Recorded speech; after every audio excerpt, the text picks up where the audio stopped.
L'invité de Béatrice Rulle ce matin, 6 minutes avec Laurence Feldman-Riel, elle est conseillère nationale socialiste et on va parler notamment des primes d'assurance maladie. Bonjour Laurence Feldman-Riel.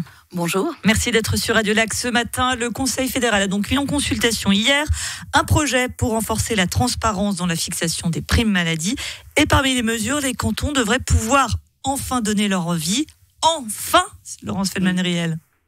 Oui, alors c'est une mesure qui va dans le bon sens puisque ça permet quand même d'un peu d'éclaircir comment gèrent les assurances maladie, gèrent les primes et fixent ces primes qui sont quand même un gros problème. Il y a une forte opacité effectivement dans la manière dont les assurances maladie fixent ces primes et puis c'est normal que les cantons puissent obtenir ces informations puisque c'est eux qui connaissent le mieux le fonctionnement de l'augmentation du coût de la santé dans leur propre canton.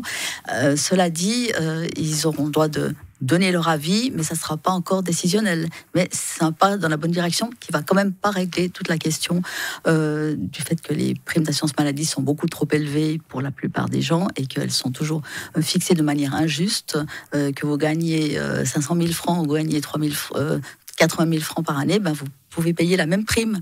Donc ça, c'est fondamentalement une déviation de ce système. Donc un pas dans la bonne direction, mais qui ne règle pas tous les problèmes, loin de là. C'est ce que j'allais dire, c'est un pas, mais est-ce que c'est vraiment un gage pour limiter nos primes ? Parce qu'on nous annonce environ 7,5% pour l'automne prochain.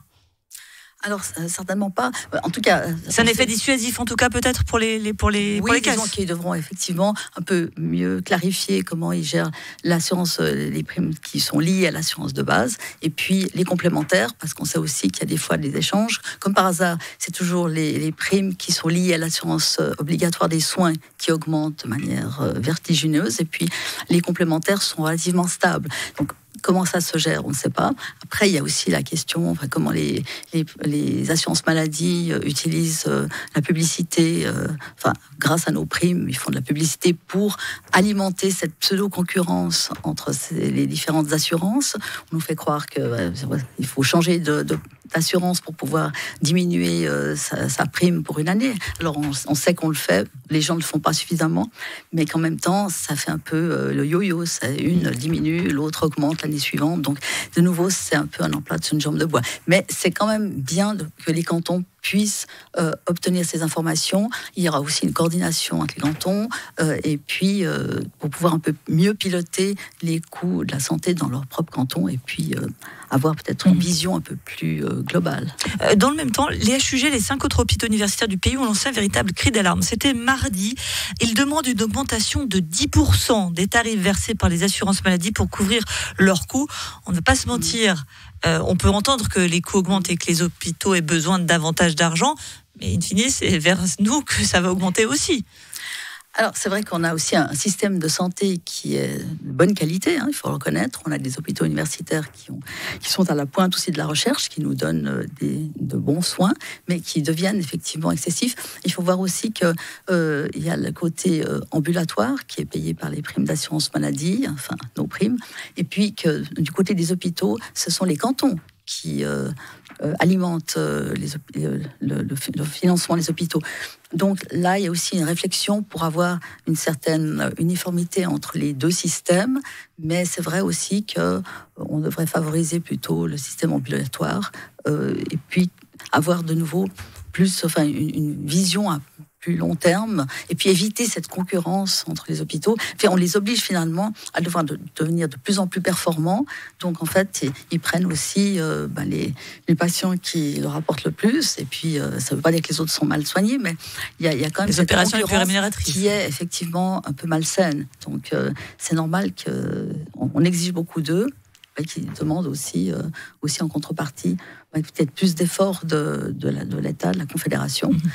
Et en fait, on a des moyens. Mais les moyens devraient être utilisés de manière plus équitable, puisqu'on sait finalement qu'entre les personnes, il y a des grandes inégalités de traitement par rapport à ce paiement des primes d'assurance maladie. Et à cela s'ajoute le fait que les gens, pour payer moins d'assurance maladie, ils prennent des franchises élevées. Et avec ça, et on fait un peu un pari sur sa santé. Oui, ils évitent effectivement d'aller chez le médecin ou de se faire soigner. Une chose tout de même, hausse des coûts, des primes. La question très simple, c'est est-ce que le système la malle est à bout de souffle ? On nous l'avait présenté comme l'alpha et l'oméga qui devaient tout régler, ce qui n'est clairement pas le cas. Alors c'était un bon système au départ. Vous le mettez au passé. Bien sûr, parce qu'en fait, on obligeait tout le monde à avoir une assurance de base, ce qui était quand même une bonne chose, que tout le monde puisse avoir accès à des soins de qualité et qui soient remboursés. Maintenant, entre le moment où la LAMAL a été créée, les primes représentaient à peu près 6% du revenu des personnes, et puis maintenant ça augmente, il y a une moyenne, ça correspond à peu près à 14%, voire jusqu'à 20% du revenu. D'où l'initiative des socialistes pour pouvoir plafonner les primes à 10% du revenu, qui maintenant est en cours de traitement. Probablement qu'il y aura un contre-projet qui n'ira pas aussi loin que l'initiative, mais qui sera intéressant. Donc c'est en cours, et ça serait quand même une solution, peut-être pas pour baisser directement les coûts de la santé, mais en tout cas soulager les personnes, les familles qui doivent payer des primes qui sont excessives par rapport à leurs revenus. On a en tout cas bien compris que le sujet des primes maladie est de loin pas terminé, même si les cantons pourraient avoir à donner davantage leur mot sur la question. Et puis on peut ne donner qu'un conseil également, c'est peut-être de commencer déjà à économiser, puisque on le sait, l'augmentation pourrait être de 7,5%, à voir à Genève de combien le montant sera. Merci beaucoup Laurence Feldman-Riel, conseillère nationale, d'avoir été sur Radio Lac ce matin. Merci à vous pour l'invitation.